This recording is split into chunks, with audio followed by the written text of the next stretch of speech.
예수님은 전능하십니다. 한번 인사하시겠습니다. 소록도라고 아시는지요? 저 전라도 녹동에서 배 타고 옛날에는, 지금은 다리가 생긴 걸로 알고 있습니다만은, 거기에 유명한 게 뭐가 유명합니까? 나병 환자가 유명하지요. 나병 환자들이 모여 살던 곳. 옛날에 한번 돌아본 기회가 있었습니다. 감방도 있고요, 감옥도 있고, 또 의사들이 나병 환자들을 마루타처럼 실험하고 애기 놓지 못하게 또 나병 환자가 되니까 그런 처절한 그런 어떤 박물관도 볼 수가 있었습니다. 어느 나라나 예나 지금이나 이 문둥병, 나병 혹은 한센시병, 뭐 이름은 여러 가지입니다만은, 그 나병을 아주 요즘으로 말하면 에이즈처럼 참 낫기 힘든 불치병이다 보니까 하나님의 저주가 그 속에 있는 병. 어떤 극악무도한 죄를 지었기에 나병이라고 하는 그런 저주를 받았는가 할 정도로 어느 나라를 막론하고 어느 시대를 막론하고 나병 환자들은 엄청나게 많은 인권적인 유린을 당했던 그런 것을 우리는 잘 알고 있습니다. 예수님 당시에도 예외가 아니었습니다. 사실은 나병균은 공기를 통해서 강하게 전염되는 것은 아니라고 우리가 배우고 있지요. 이 피부 접촉을 통해서, 그래서 이제 생기는 것인데, 옛날 구약 시대 때 내려왔던 나병은 천막을 치고 다닥다닥 붙어 살았기 때문에, 그리고 이동했기 때문에 나병 환자하고 접촉할 수 있는 확률이 많기 때문에, 그렇기 때문에 천막이 있는 진영 마을 밖으로 쫓아버리고 내보내가지고 나병이 나을 때까지, 뭐 나을 수 있는 확률은 거의 없습니다만은, 이 동네 밖으로 쫓아내는 것이 그게 율법이었습니다. 구약에 보면은 나병 환자들을 다루는 몇 가지 법칙이 있습니다. 그 첫 번째가 금방 드린 말씀처럼 마을 밖으로 내보내야 됩니다. 격리시켜야 됩니다. 나병은 육신의 질병으로서 가장 극악무도한 부분, 그것은 영적으로 연결해가지고 영적으로 하나님 앞에 어떤 저주받은 죄를 지었기 때문에 걸린다, 이렇게 생각을 했습니다. 그렇기 때문에 민수기 5장 2절에서 3절까지 보시면은 이스라엘 자손에게 명령하여 모든 나병 환자와 유출증, 혈류증이라 그러지요. 그리고 죽음으로 부정하게 된 자, 시체를 만진 자를 의미합니다. 탄저균이라고 하는 것도 나병균처럼 엄청나게 치사율이 많고 또 전염성이 강하기 때문에 요 세 가지, 나병균, 그 다음에 이 혈류증, 그리고 또 이 탄저균, 이 죽음으로 인해 부정하게 된 것, 다 진영 밖으로 내보내서 남녀를 막론하고 다 진영 밖으로 내보내어 그들이 진영을 더럽히지 말게 하라. 내가 진영 가운데 거하느니라. 거룩하신 하나님이 있기 때문에 질병의 권세가 통치하지 못하도록 그렇게 조치를 취한 것입니다. 금방 드린 말씀처럼 나병 환자는 제사장이 완치 판정을 받기 전까지는 결코 가정이나 마을로 들어올 수 없고, 들어오게 되면 그에 상응하는 벌을 받게 됩니다. 태장을 맞게 됩니다. 신명기 25장 2절에 보시면은 악인에게 태형이 합당하면 재판장은 그를 엎드리게 하고 그 앞에서 그의 죄를 따라 그 수를 맞추어 본장을 때리게 됩니다. 몇 대 맞겠습니까? 나병 환자는 가족이 보고 싶어갖고 살짝 집에 왔다가 들켰다 그러면 이 곤장을 몇 대 맞겠습니까? 원래 율법에는 40대가 최고의 극형입니다. 39대를 맞게 되어 있습니다. 몸이 허약하기 때문에 39대를 맞는다는 것은 사형입니다. 죽습니다. 그러니까 문둥병자는, 나병 환자는 이 격리되어 있다가 집이나 마을로 들어오면 사형입니다. 그만큼 강하게 다루었습니다. 세 번째, 나병 환자는 마을 밖에 있더라도 정상적인 사람이 걸어갈 때에는 입술을 가리고 나는 부정한 자요, 나는 부정한 자요, 그렇게 외쳐가지고 그 정상적인 사람이 나병균에 터치하지 못하도록 그렇게 해야 하는 것이 율법이었습니다. 레위기 13장 45절을 한번 읽어보겠습니다. 시작.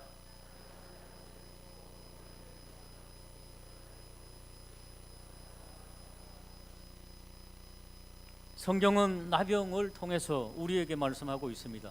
우리가 살아가는 죄악 세상의 이 현실, 인생의 실존이 무엇이냐? 나병 환자, 그 환자가 그 병에 걸려가지고 눈썹이 빠지고 손톱이 빠져도 아무런 무감각한 상태, 아무런 감각이 없는 상태, 부정한 인간의 실존. 이 세상을 살아가는 사람들, 하나님 없는 사람들은 모두가 다 영적으로 나병이 걸렸다, 그렇게 선언하고 있습니다. 우리 모두는 그러기 때문에 부정한 자였습니다. 우리나라에도 이 하나님의 나라의 복음이 들어오기 전까지 200년 혹은 130년 그 전까지는 우리나라는 전국적으로 다 나병 환자들이었습니다. 영적으로. 누가복음은 이 나병 환자 가운데 있는 우리들에게 복음을 주시고 예수님을 소개해 주시고 예수님이 누구신가를 오늘 본문은 우리에게 소개해 주고 있습니다. 예수님은 어떤 분이실까요?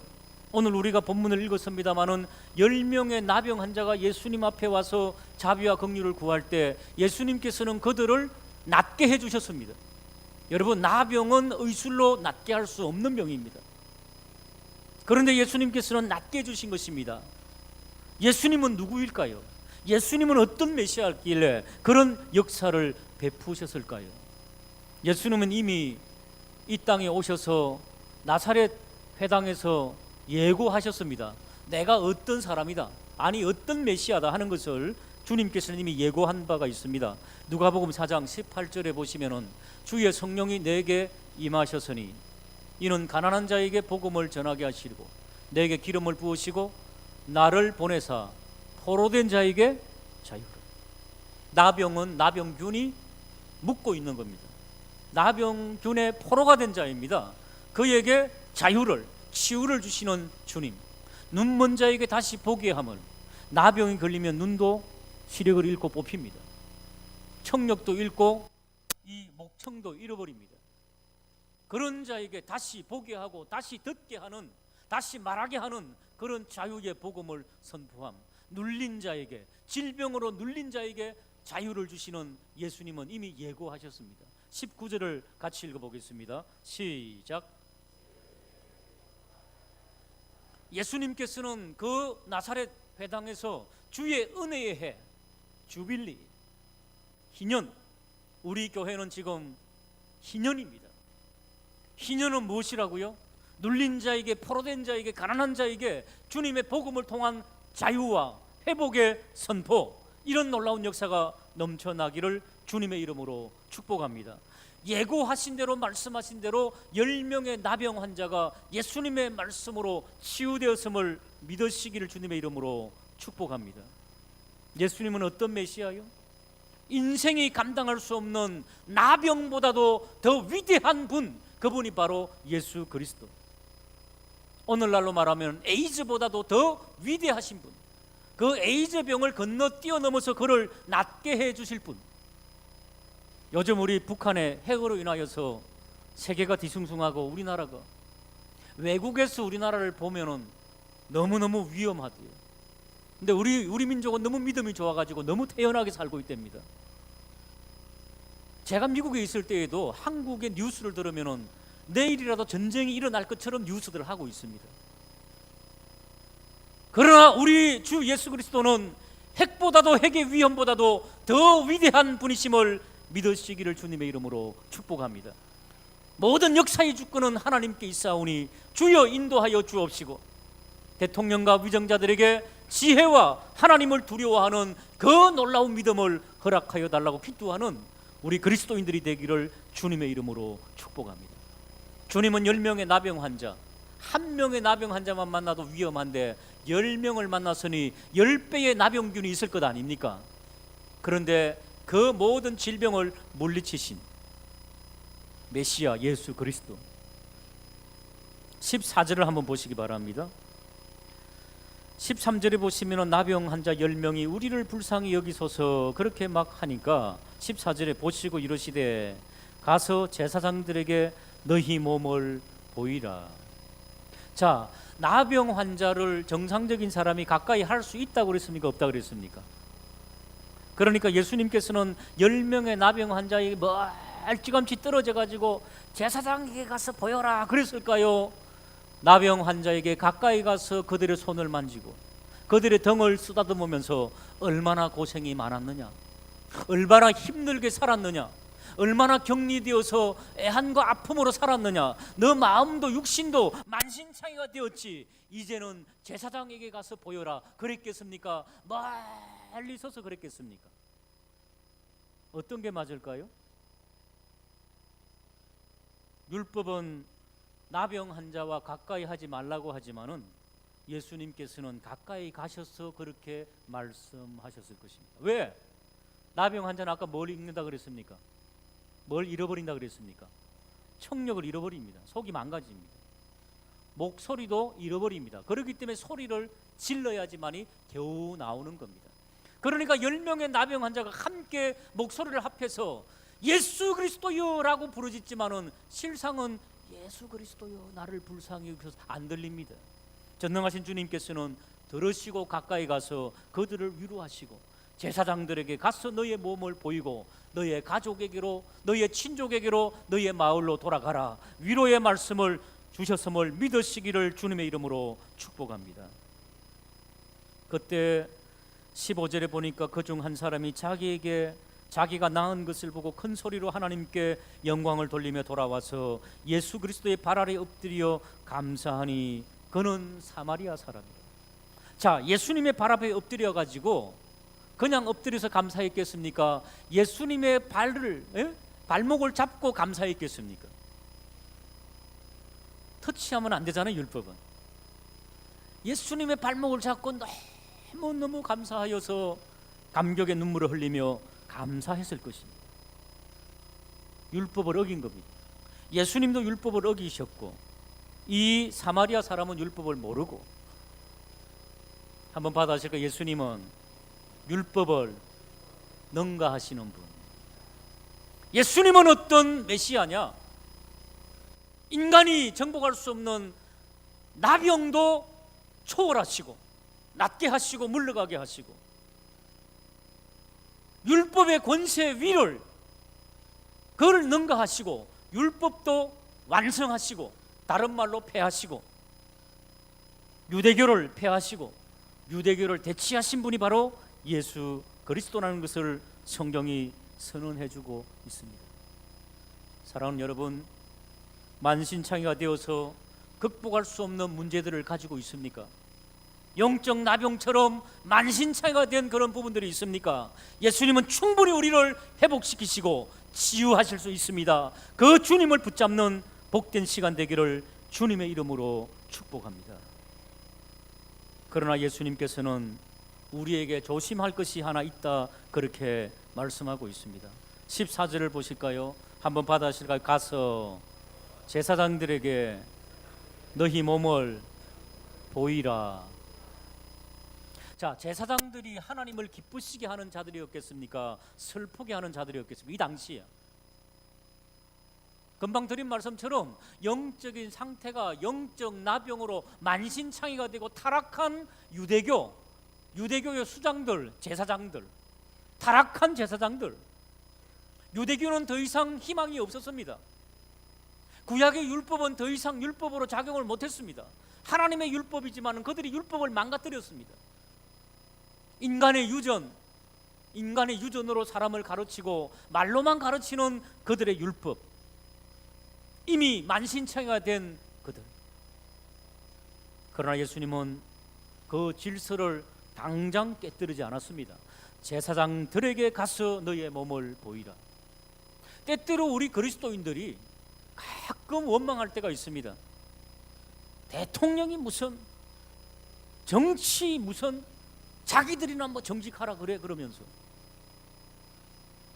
교회 교회 중직자 목사들도 나쁜 짓 많이 하는데, 그러면서 은근슬쩍 죄를 짓고 합리화하고, 그리고 어떤 사람은 열심히 하나님을 믿고 잘 믿다 보니까 새신자가 너무너무 은혜를 받아가지고 새벽기도도 해야 되겠다, 새벽기도 나옵니다, 수요일도 있다네, 수요일도 나옵니다, 금요일도 나옵니다, 막 열심히 하다가 둘러보니까 앉아 있어야 될 교인들이 안 앉아 있어요. 당장 정죄의 영으로 도끼눈을 하고 비판하고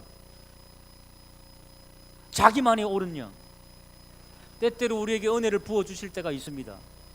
그러나 더 성숙하고 더 성장하는 기회가 되기를 주님의 이름으로 축복합니다. 잘못된 관행도 있을 수 있습니다. 잘못된 관습도 있습니다. 타락한 부분도 있습니다. 그러나 주님은 그들의 질서를 지켜주셨습니다.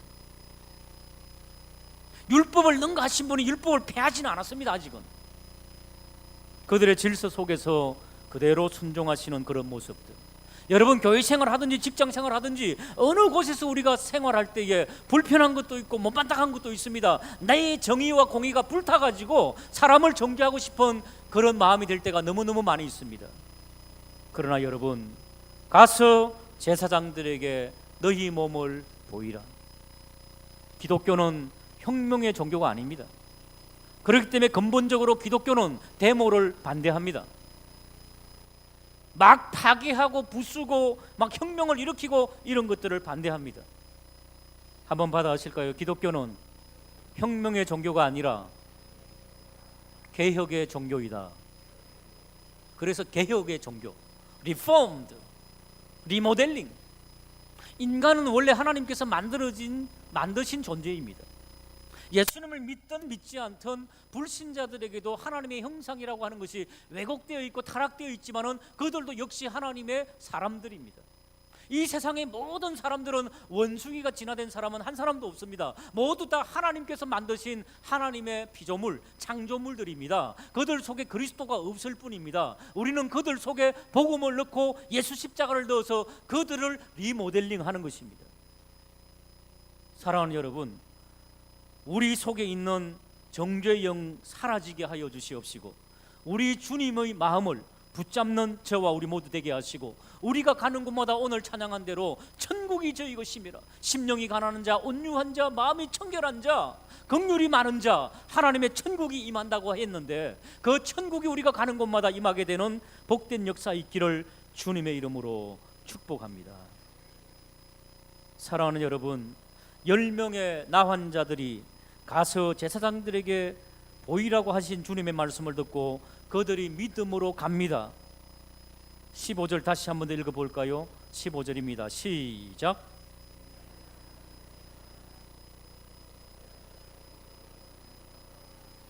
열 명이 가다가 모두 자기 몸에 고름이 질질 흐르는 것, 눈썹이 빠진 것, 들리지 않는 것, 말하지 못하는 것, 이것들이 회복이 돼요. 할렐루야. 다 나오는 거예요, 목소리가. 너무너무 기뻤습니다. 그런데 나머지 9명은 모두 집으로 쫓아갑니다. 유대인들이었습니다. 그런데 단 한 명이 주님 앞에 돌아와서 16절에 예수님의 발 앞에 엎드려 감사하니 그는 사마리아 사람, 유대인들이 개라고 취급하던 사마리아 혼혈족들이었습니다. 그 사마리아 이방인이 와서 예수님 앞에 감사의 무릎을 꿇습니다. 17절 말씀 한번 읽어볼까요? 17절입니다. 시작.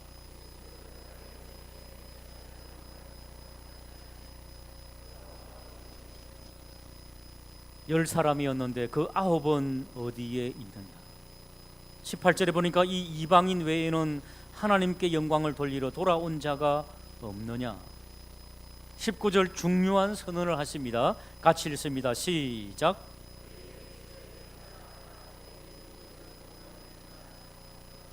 할렐루야.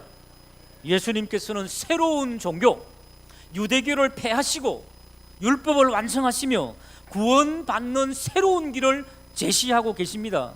한번 따라할까요? 믿음이 너를 구원하였느니라. 그래서 이제는 믿음으로 우리가 구원에 이른다는 것입니다. 자, 그러면은 우리가 믿음이 있으면은 우리가 구원을 만들어냅니까? 그건 아니지요. 구원은 누가 주시는 것입니까? 삼위 하나님만이 주실 수 있는 작품이 구원의 선물입니다. 그래서 구원을 은혜라 그럽니다. 은혜, 거저 주어지는 선물, 구원의 은혜. 그러면 믿음이 구원을 받는다는 것은 무엇입니까? 하나님께서 주신 선물을 누가 누릴 수가 있는가? 믿음으로 받는 자, 하나님께 영광을 돌리며 하나님께 감사하며 그것을 믿음으로 받는 자가 이 구원의 은혜를 누린다는 것입니다. 여러분, 그 구원의 은혜를 누리고 계시는지요? 누리고 계시는지요? 누리고 계신 증거가 무엇입니까? 오늘 이 한 명의 이방인이 보여주고 있지요. 한번 보시기 바랍니다. 18절. 이 이방인 외에는 하나님께 영광을 돌리러 온 자가 없느냐. 15절. 큰 소리로 하나님께 영광을 돌리고, 누가요? 사마리아인이, 이방인이, 구원의 선물을 받은 사람이 응당히 믿음으로 하나님 앞에 보여주는 열매가 무엇이냐? 하나님께 영광, 그리고 주님 앞에 나와서 감사. 이것이 구원받은 자의 열매이며 증거입니다. 여러분, 구원 받으셨습니까? 믿음으로 구원받았네 하지만은 열매가 있어야 된다 그랬죠. 열매가 뭐라고요? 하나님께 영광, 그리고 그의 몸을 통해서 감사, 그리고 주님 앞으로 달려 나왔다는 것입니다. 주님께서는 묻고 계십니다. 그 9은 어디에 있느냐? 누구에게 주는 말씀입니까? 구원받았다고 주장하는 유대인들에게, 영적 문둥병 나병으로 만신창이가 된, 자기들은 하나님의 선택된 백성, 천국은 자기들의 소유라고 주장하는, 잘못된 주장을 하고 있는 유대교를 향해서, 유대인들을 향해서 너희 9은 정말 천국을 소유하였느냐? 구원받았느냐? 우리 주님께서 물어보시는 겁니다. 사랑하는 여러분, 구원의 은혜는 인간이 보기에는 불가능합니다. 유대인들, 그 다음 세대, 우리 할아버지가 주신 복음을 아들이 받고, 아들이 받은 그 복음을 그 아들에게 주고, 이 신앙이 전수된다는 것이 얼마나 어렵다는 것을 우리에게 보여주고 있습니다. 그 9은 어디에 있느냐? 하나님의 구원에 이르지 못하고 하나님의 백성이라고 주장하지만은 구원받지 못한 그 9은 어디에 있느냐? 사랑하는 여러분, 우리는 어디에 속해 있을까요? 그 9에 속해 있을까요? 아니면 그 한 사람 이방인이 우리일까요? 우리 가정을 한번 돌아보는 기회가 되기를 간절히 원합니다. 우리 자신의 신앙을 돌아보는, 믿음을 돌아보는 시간이 되기를 간절히 원합니다. 그 열매가 뭐라고요? 하나님께 영광, 그리고 주님 앞에 감사. 정말 그렇게 하고 있습니까, 우리가? 주님께서 지금도, 2000년이 지난 지금도 우리를 바라보시면서 너가 그 9에 있지는 않느냐라고 반문해 보시고 권면하시며, 나는 만신창이가 된 자를 위해서 치유하고 지금도 기다리노라. 이 주님의 음성을 듣게 되는 저와 우리 모두가 되기를 주님의 이름으로 축복합니다. 정말 우리가 지금도 진행 중입니다만은 죄송합니다. 용서하고, 주부 안에 뭐가 하나 들어가 있습니까? 주부 안에 간제 하나 있습니까? 없습니까? 한번 펴보시기 바랍니다. 10월 22일 날 우리 주님께서는 죽어가는 영혼들을 건지라고 한 구역이 한 영혼을 주님께로 인도하자 그랬죠. 이게 지금 우리의 과제입니다. 우리는 모두 10명의 문둥병자였습니다. 자, 몇 명이 결신되어 있나요? 우리 구역이 몇 구역이 있나요 지금? 30구역이 넘지요. 전도회하고 합하면은. 몇 명이 결신되어 있나요? 우리 주님께서 지금 본문을 통해서 우리에게 적용해라고 묻고 있죠. 그 나머지 구역은 어디에 있느냐? 한번 옆에 있는 분들하고 한번 이야기해 보시기 바랍니다. 그 나머지 구역은 어디에 있느냐? 한번 물어보시기 바랍니다. 왜 말씀 못하세요? 이게 지금 장난일까요? 하나님의 천국의 실제일까요? 지금 우리가 간지 넣고 하는 것은 실적을 올리기 위한 것일까요? 주님께서 물으시는 질문일까요? 솔직히 우리는 고백해야 됩니다. 정말 우리가 주님께 영광 돌리고 감사하는 그런 모습으로 주님 앞에 달려나오는 한 사람의 사마리아인 이방인일까요? 주님께서는 그 9은 어디에 있느냐? 우리는 이런 본문을 읽을 때마다 유대인들 안 됐다, 오랫동안 하나님의 백성이라고 하더니만은 주님 앞에 이렇게 버림을 받는구나, 그러면서 그 한 사람이 나인 양 교만하지는 않았는지, 이 결실의 계절 주님의 그 음성 앞에 바르게 응답하면 되는 겁니다. 기회는 있는 것입니다. 지금도 기회입니다. 그 9은 어디에 있느냐는 것은 9을 버리려고 하는 주님의 작정은 아닙니다. 설득하시고 기다리시는 음성 아니겠습니까? 이 음성을 주님의 기회로 듣게 되는 저와 우리 모두가 되기를 주님의 이름으로 축복합니다. 교회에서 하는 일은 장난이 아닙니다, 여러분. 하나님의 나라의 거룩한 영적 열매를 맺기 위한 하늘나라의 행사입니다. 행사입니다. 믿음으로 받으시고 하나님께 영광을 돌리시고 하나님께 감사하며 우리 하나님 앞에 영광을 올려드리는 희년을 맞이한 우리 온 교회와 우리 구역에 고백과 간증과 믿음이 되기를 주님의 이름으로 축복합니다. 기도하시겠습니다.